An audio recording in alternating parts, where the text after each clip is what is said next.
জাপানে আমার সাইকেল চুরি হওয়ার পরেও আমি সাইকেলের টাকা আবার ফেরত পেয়েছি। কিভাবে পেলাম চলেন সেই কাহিনী আপনাদেরকে শোনাই।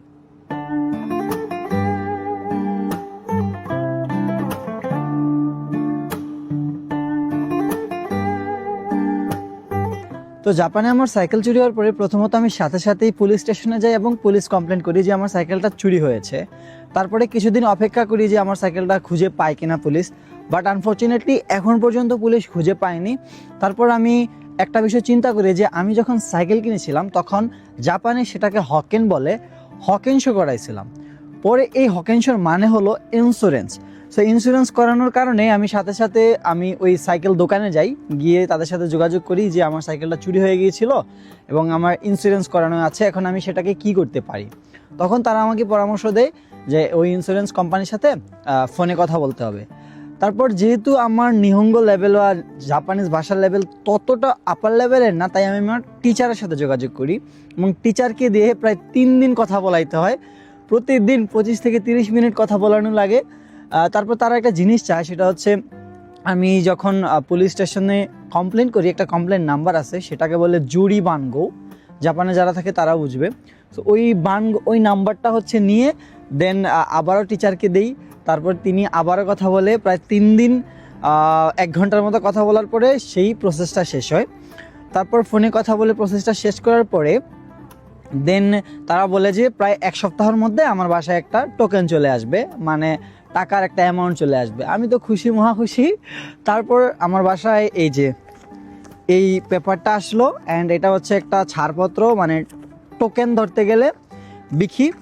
সো এটার কাহিনিটা এবার আপনাদেরকে এক্সপ্লেন করি। হকিংশো করাইছিলাম 2 বছরের জন্য ইন্স্যুরেন্স। তো 2 বছরের মধ্যে যদি আমার এখানে লেখা আছে যদি চুরি হয় কিংবা ভেঙে যায় কিংবা আমি অ্যাক্সিডেন্ট করি, তাহলে এটা ক্লেম করলে তারা আমাকে 50% টাকা ব্যাক দিবে। এখন এই 50% টাকা ব্যাকেরও একটা কাহিনী আছে, সেটা হলো আমি চাইলেই এই যে এখানে আমার সাইকেলের 50% টাকার একটা অ্যামাউন্ট আছে, এই টাকাটা আমি ক্যাশ টাকায় নিতে পারবো না। এই টাকাটা আমাকে নিতে হলে করতে হবে কি, যেই সাইকেল দোকান থেকে আমি একটা সাইকেল কিনেছিলাম, আগের সাইকেলটা কিনেছিলাম অ্যান্ড যেটার টাকাটা আমি পেয়েছি, সেই সাইকেল দোকান থেকে আমাকে আবারও একটা নতুন সাইকেল কিনতে হবে। নতুন সাইকেল কেনার পরে সেই নতুন সাইকেলটার যত দাম হবে সেই দাম থেকে আমার এই যে 50% টাকা আছে, সেই 50% টাকা মাইনাস করে দিবে, হ্যাঁ ছাড় দিবে।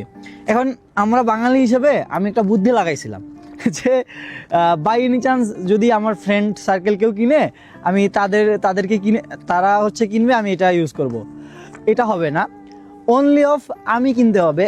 যদি আমি কিনি, আমার সাইকেল হয়, তাহলে তারা এই ছাড়টা দিবে, তাছাড়া এই ছাড়টা দিবে না। তো এই হচ্ছে কাহিনী। অ্যান্ড এভাবেই হচ্ছে যারা জাপানে আছেন তারা যদি ইন্স্যুরেন্সটা করাই রাখেন, হকাংশটা করাই রাখেন সাইকেলের উপরে, যদি চুরি হয়, ভেঙে যায়, অ্যাক্সিডেন্ট করেন, তাহলে আপনারা চাইলে 50% টাকার মতো ব্যাক পেতে পারেন। এখন এক এক সিটিতে এক এক রকম হতে পারে, বাট আমার সিটিতে এইরকম। সো এই কাহিনীটা আপনাদেরকে শেয়ার করলাম। অ্যান্ড আনফর্চুনেটলি এখন নতুন সাইকেল আছে, এটাই এখন ইউজ করতেছি, আগেরটা নাই। তবে দেখি আগেরটা যদি পাই তাহলে তো হয়ে গেল। আজকে 3 মাসের মতো হয়ে গেছে আগেরটা হারাইছে মেবি। সো এই আর কি কাহিনী।